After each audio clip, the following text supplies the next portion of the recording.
Hello students, our next topic is electric field intensity at any point due to an ideal electric dipole.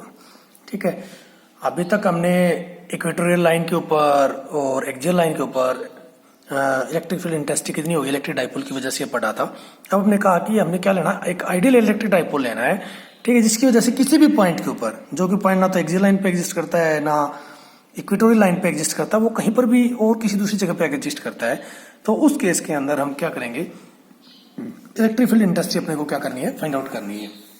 तो सबसे पहले क्या कीजिए, let us consider an ideal electric dipole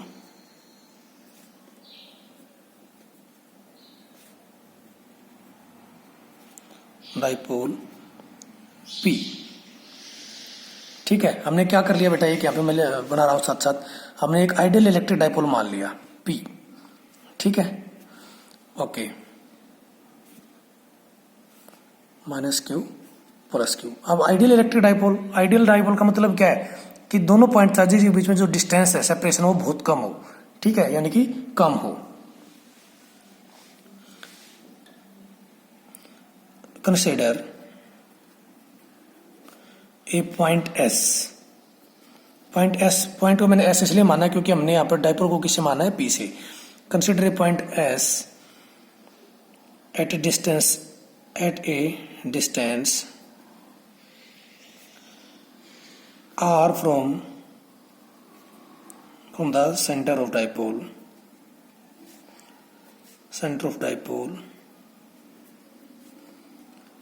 along the direction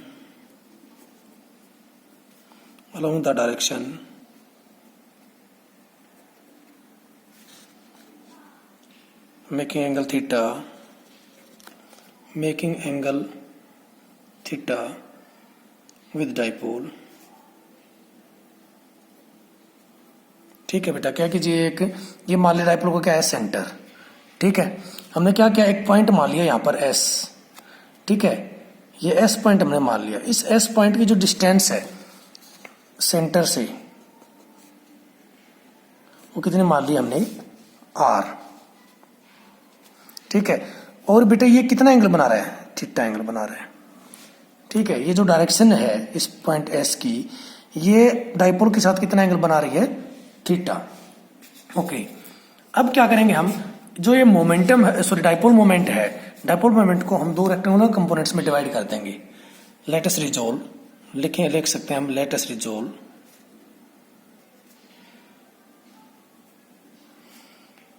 dipole, electric dipole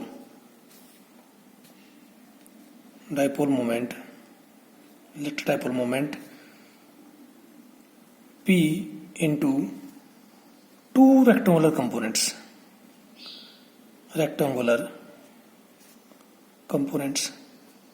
ठीक है, ये जो electric dipole है P, इसको हम दो रेक्टेंगुलर कंपोनेंट में डिवाइड कर देंगे। क्या करेंगे, one along the direction of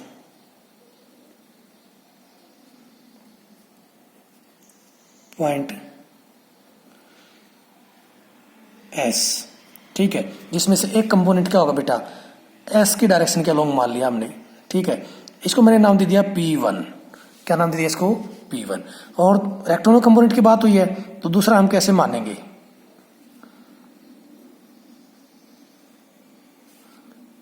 ठीक है, इसको मैंने क्या नाम दे दिया, P2।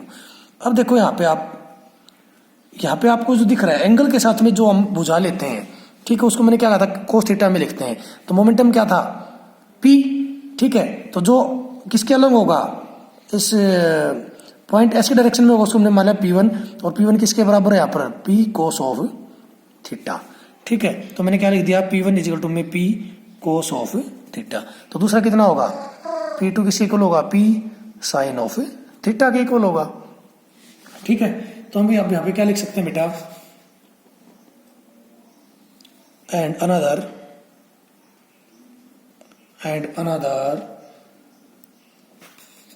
perpendicular to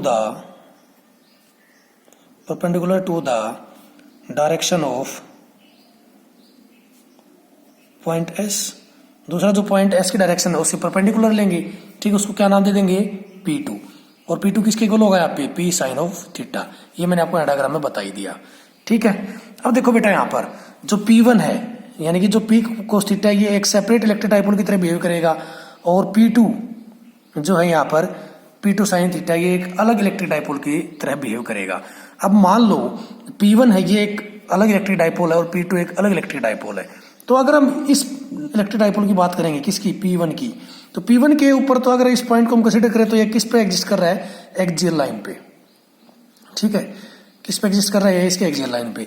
अगर मैं इस पॉइंट S को इस P2 के अलोंग मानूं, ठीक है, जब P2 के साथ कंसीडर करूंगा तो ये इसकी कौन सी लाइन पे एग्जिस्ट कर रहा है, इक्वेटोरियल पे, ठीक है, किस पे एग्जिस्ट कर रहा है बेटा, इक्वेटोरियल लाइन पे। ध्यान रखना है जब P1 हम लेंगे तो P1 के केस में ये पॉइंट किस में होगा, एक्सियल लाइन के ऊपर, और जब P2 लेंगे तो P2 के केस में पॉइंट S किस पे डिपेंड करेगा, सॉरी किस पे एग्जिस्ट करेगा, इक्वेटोरियल लाइन के ऊपर।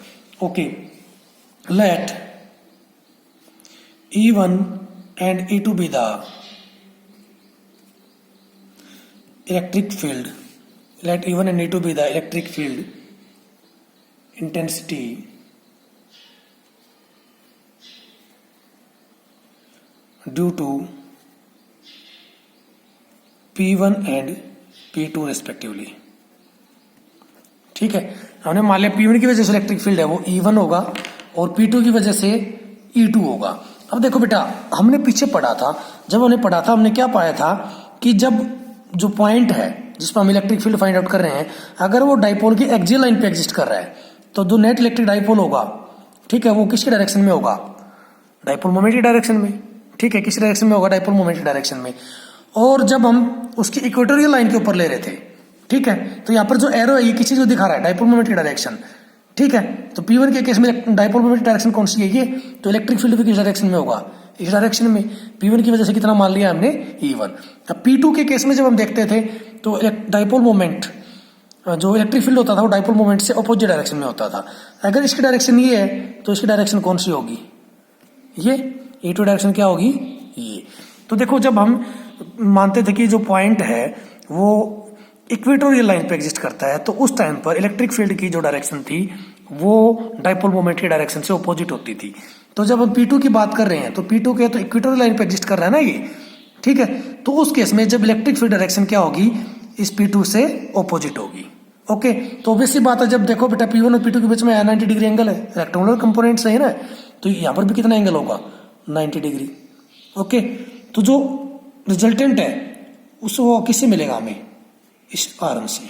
ये क्या दिखाएगी, रिजल्टेंट, यानी कि नेट इलेक्ट्रिक फील्ड, यानी कि क्या दिखाएगी, नेट इलेक्ट्रिक फील्ड किस डायरेक्शन में लगेगा।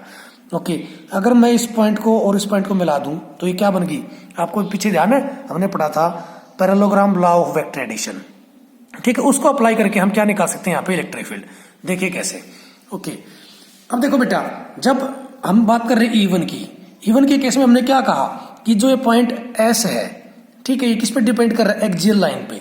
तो एक्सियल लाइन के केस में इलेक्ट्रिक फील्ड को हम किससे लिखते थे बेटा, 2p अपॉन में 4 π एप्सिलॉन नोट r की पावर 3, ठीक है। अब यहाँ p momentum, sorry dipole moment कितना है, ये तो p तो एक जनरल केस की बात होगी, तो यहाँ किसकी वजह से, किसके एक्सियल लाइन पे डिपेंड एग्जिस्ट कर रहा है, P1 के पे, तो इसको क्या लिख दूंगा मैं, 2p1। देखो बेटा ऐसा क्यों लिखा हमने, आपको पता है कि जो इलेक्ट्रिक डाइपोल आता, सॉरी इलेक्ट्रिक फील्ड आता था ऑन एक्सियल लाइन, मैं इसको electric field on axial line करता हूँ, ठीक है, तो वो क्या आता था 2p अपॉन में 4 π 2pr अपॉन में 4 π epsilon naught r square plus में a square r square minus a square, sorry r square minus a square का स्क्वायर। अब वहां पे आप देखते थे कि a is very very less than r, तो उस केस में क्या बन गया था ये 2p अपॉन में 4 π एप्सिलॉन नोट r क्यूब, ठीक है, ऑन एक्सियल लाइन, ठीक है। तो हमने वही लिया यहाँ पर कितना है, 2p अपॉन में 4 π epsilon naught r cube. Okay, अब 2p1 किसकी वजह से है, ये किसके एक्सियल लाइन पे एग्जिस्ट कर रहा है, P1 के पे, तो हमने मोमेंटम को क्या, डाइपोल मोमेंट को क्या ले लिया, 2p1 अपॉन में 4 π एप्सिलॉन नोट r क्यूब। अब देखो बेटा यहाँ पर P1 किसके इक्वल है, पी कोस ऑफ थीटा, तो मैं क्या लिख सकता हूं 2p cos of theta upon में 4 pi epsilon naught r cube. ठीक है, अब E2 की बात करें अगर हम, तो E2 P2 के इक्वेटोरियल लाइन पे एग्जिस्ट कर रहा है। ठीक है, जो पॉइंट S है ये P2 के लिए इक्वेटोरियल लाइन पे एग्जिस्ट कर रहा है, और जब इक्वेटोरियल लाइन पे एग्जिस्ट करेगा तो उस टाइम पर इलेक्ट्रिक फील्ड की डायरेक्शन क्या आती थी, सॉरी इलेक्ट्रिक फील्ड की वैल्यू क्या आती थी, इलेक्ट्रिक फील्ड की वैल्यू आती थी उस टाइम पर हमारी P अपॉन में 4 pi epsilon naught r cube. ठीक है, अब ये P मोमेंट जो डाइपोल मोमेंट है वो किसके इक्वल है, P2। ठीक है, तो हम क्या करेंगे इसको बेटा P2 अपॉन में 4 pi epsilon naught r cube. Okay, अब P2 की वैल्यू किसके इक्वल है according to diagram, P sine theta के, तो इसको मैं क्या लिख सकता हूँ बेटा P साइन थीटा अपॉन में 4 पाई एप्सिलॉन नॉट आर की power 3।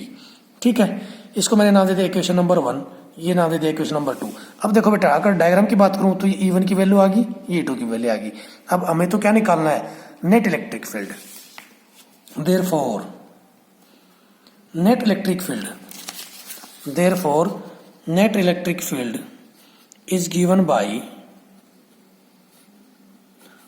Parallelogram law of vector addition. Parallelogram law of vector addition. ठीक है,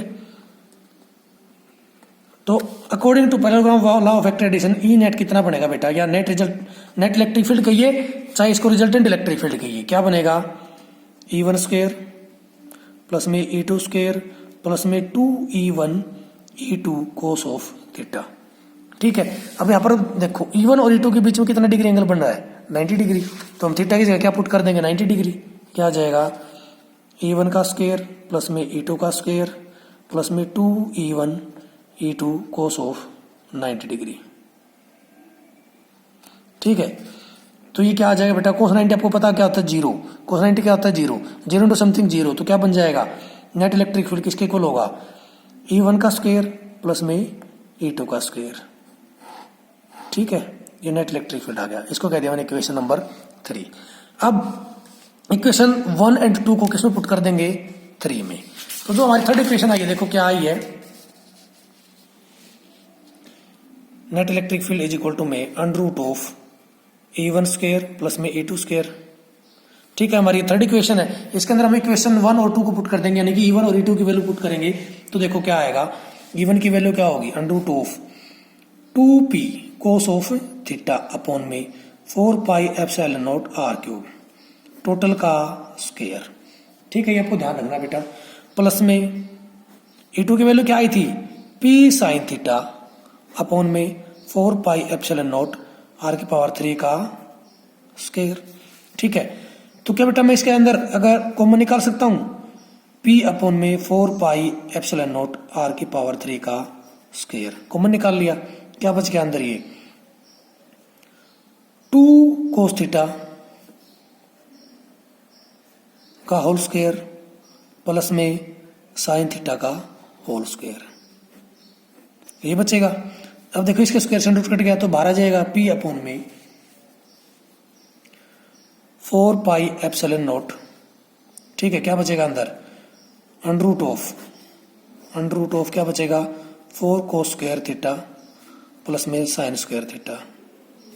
ठीक है, अब इसको हम क्या लिख सकते हैं P अपॉन में 4 pi epsilon naught under root of 4 cos square theta plus में plus 1 minus cos square theta. अब देखो ये चीज कहां से आई 1 माइनस कोस स्क्वायर थीटा, ये वाली हमें पता है कि साइन स्क्वायर थीटा प्लस में cos square theta is equal to 1 होता है, तो इस कोस स्क्वायर को इधर ले जाऊं तो साइन स्क्वायर थीटा क्या बच जाएगा, sine square theta is equal to में 1 माइनस कोस स्क्वायर थीटा। ठीक है, तो यहाँ पर जो साइन स्क्वायर थीटा था इसको यहाँ पुट क्या कर दिया हमने 1 माइनस कोस स्क्वायर थीटा। अब देखो 4 cos square theta minus cos square theta, क्या बच गया बेटा P अपॉन में 4 pi epsilon naught under root of 3 cos square theta plus में 1, ये क्या आ गया बेटा नेट इलेक्ट्रिक फील्ड। ठीक है, अब अगर हम बात करते हैं किसकी कि सर ये जो रिजल्टेंट इलेक्ट्रिक फील्ड था ये इस लाइन के साथ, ठीक है, कौन सी लाइन के साथ, जो एस को डाइपोल के सेंटर से मिला रही है उसके साथ कितना एंगल बनाती है। तो हमें तो नहीं पता, तो हम क्या निकालेंगे, हम अल्फा एंगल निकालेंगे यहाँ पे। ठीक है, तो हम क्या निकालेंगे यहाँ पे, इलेक्ट्रिक फील्ड डायरेक्शन को कौन बताएगा, यहाँ पे इलेक्ट्रिक फील्ड डायरेक्शन कौन बताएगा, टेंजेंट ऑफ अल्फा। देखिए क्या लिखेंगे, if resultant electric field, resultant electric field makes angle alpha with line OS। अब OS लाइन कौन सी है आपकी, ये वाली, यहां से यहां, इस लाइन के साथ अगर अल्फा एंगल बनाता है तो direction of electric field is given bye, electric field direction किससे लिखेंगे हम, टेंजेंट ऑफ अल्फा से। अब टेंजेंट अल्फा आपको पता है किसके बराबर इक्वल होता है, पंडित बद्री प्रसाद हर हर बोले रूल से, परपेंडिकुलर अपॉन में बेस। क्या होता है, परपेंडिकुलर अपॉन में बेस। अगर मैं अब यहाँ पर बात करूं, ठीक है, तो परपेंडिकुलर कौन सा है, ये वाला E2, और बेस कौन सा है, E1, तो क्या हो जाएगा, E2 अपॉन में E1। E2 की वैल्यू आपको पता है, थोड़ी देर पहले हमने निकाली थी, क्या आई थी, P साइन थीटा अपॉन में 4 pi epsilon not R cube upon में, E1 की वैल्यू क्या थी, 2P cos of theta upon में 4 pi epsilon not R cube. इसको रिवर्स करेंगे तो क्या बन जाएगा बेटा, ये P साइन थीटा अपॉन में 4 pi epsilon not R cube into में 4 pi epsilon not R cube upon में क्या बच जाएगा नीचे, 2P cos ऑफ थीटा। ठीक है, P से P cancel out, 4 pi epsilon not R cube से 4 pi epsilon not R cube cancel out, क्या बच गया, साइन थीटा अपॉन में 2 cos ऑफ थीटा, क्या बच गया, साइन थीटा अपॉन में 2 cos थीटा।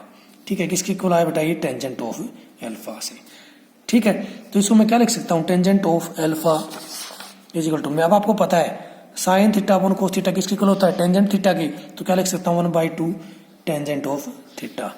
ठीक है, जिससे कि हम क्या निकाल सकते हैं, डायरेक्शन ऑफ इलेक्ट्रिक फील्ड। अगर 10 को उधर ले जाएंगे तो क्या हो जाए, 10 इनवर्स 1/2 टेंजेंट ऑफ थीटा, हम अल्फा की वैल्यू आसानी से निकाल सकते हैं। इसी के साथ ये टॉपिक कंप्लीट होता है बेटा। Thank you very much.